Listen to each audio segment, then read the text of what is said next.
Hi, I'm Sinead Cox. I am the acting senior curator at the Huron County Museum and at the Huron Historic Jail in Goderich, Ontario.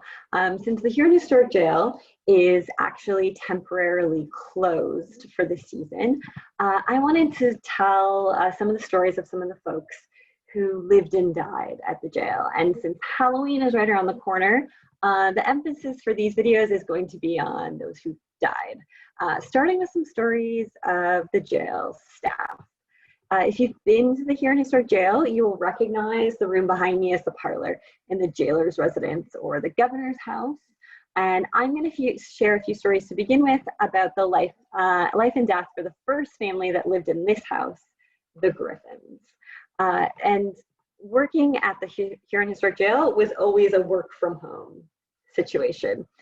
In the 19th century, the jailer was in charge of managing the site, and then other person who was here full time was the matron who cared for the female inmates, and she was always a member of his household, so a wife, daughter, or sister-in-law of the jailer who had already been hired, and then the only other full-time staff member was the jailer's assistant, the turnkey. So the jailer and the matron really had to be on call 24/7 supervising the site, which meant that any family members in their household also had to live on site or very close by. So that meant that if they had young children, they had to find a place for their kids to live. And the first living quarters provided for the jailer were a very small apartment on the second floor of the jail. And that's actually located on the same floor as two of the prisoner cell blocks, which would have made it very convenient for checking up on the prisoners, caring for people who needed overnight help, and keeping an eye on them. It would have been less ideal, I think, for a family situation. And you can see for yourself and kind of judge if you go to our website, huroncountymuseum.ca, and you go to the jail page and scroll to the bottom, you'll find a virtual 360 tour of the jail, and you can actually go to the second floor and look inside that room while we're closed and see for yourself. The second residence you can't see because it no longer exists. That was a cottage actually on this site where the house is. It was actually within the walls, which were symmetrical at that time. And it was torn down in 1901 to build this house. And I'm going to tell you the story of why that happened. So this lovely two-story home, and if you've been here, it has a study and a dining room, a kitchen. First time the jailer's family had their own separate kitchen, has its own entrance. This was requested by Joseph Griffin, our first jailer of the 20th century. And he came here in 1893, and he was a widower with 6 children at that time. And his eldest daughter, Mary, actually served as matron, if you can believe it. She was 16 when she took on that job. Joseph Griffin had previously been the reeve of Ashfield Township and warden of Huron County. And he successfully lobbied county council by emphasizing that he needed a clean and sanitary accommodation for his young family, separate from the prisoners. So one of the Griffin children, unfortunately, would never see the home completed. Julia Lillian Griffin, better known as Lily, was the second Griffin daughter. She was popular in the community and a member of the Young Ladies Sodality, an organization for young Catholic women.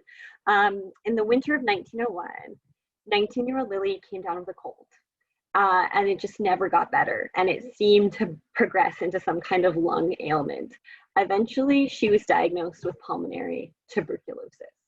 Lily was treated in her last days by Dr. G.C. Shannon, the jail surgeon, who was the doctor appointed to treat prisoners, and there was really no more convenient family doctor for the Griffin family than the doctor that also treated the prisoners next door.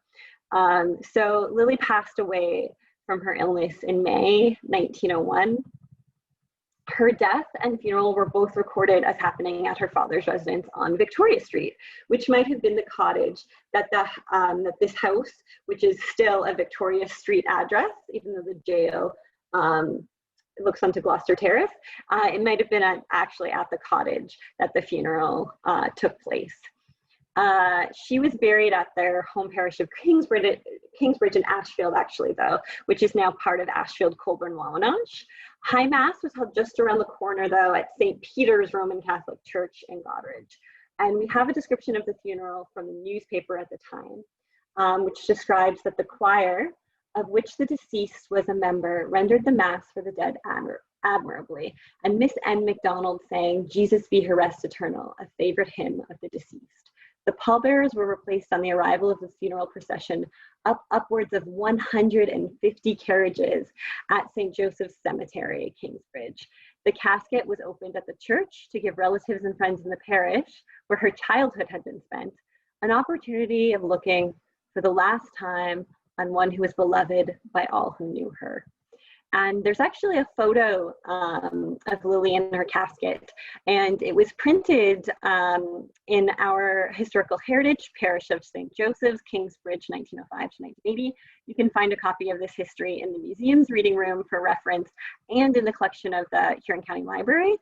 Death photos would not have been unusual in that time, especially for the death of a young person when the family might not have had a recent photograph before their death. A few months after Lily's burial in July 1901, the cottage and outer wall were pulled down and the Griffin family moved into this residence in November. Prisoner labor helped speed up the construction, I think, because it was a very quick turnaround. In 1902, the Griffin siblings had a new stepmother in Eleanor Masterson, who became the new matron of the jail after she married Joseph. There were probably many happy memories in this beautiful home, which would have been a much more spacious, comfortable, and social place for the family because, you know, it has its own entrance than the cottage or apartment. But there was also more tragedy, like every family faces. Eleanor and Joseph had a little daughter, Mary Helen Josephine Griffin, who died of pneumonia in 1905 at the age of only 1 year, 5 months, and 4 days. In 1911, Lily's sister Winifred, who was a local church organist and also sometimes filled in for her stepmother at the jail, also died of pneumonia at only 24 years old. She's also buried at Kingsbridge. And if you visit the jail today and you're in this room in the parlor, just out of sight of this background is a picture of the Sacred Heart. So a picture of Jesus Christ with the Sacred Heart. And that picture is actually visible in Lily's death photo above her casket. And that has come back to the house as an original artifact that was owned by the Griffin family. So when the jail is open again, make sure that you look for that when you visit. This house, despite being attached to a jail, is probably similar to any house in Huron County of a similar age, holding stories of sadness and joy, births and deaths, especially from the age when medical care, death, and funeral services were held in the home. And for our next video, I'm going to talk a little bit about what happened when that wasn't the case and the story of a prisoner who died in jail. Keep an eye on our social media for the next video to post. And if you know the history of someone who has died in your house or maybe was born in your house, or if you've had a spooky experience at the Huron Historic Jail, or if you have a question about anything that I discussed today, please leave a comment and let us know. We'd love to hear more stories from the community. Thanks. Happy Halloween.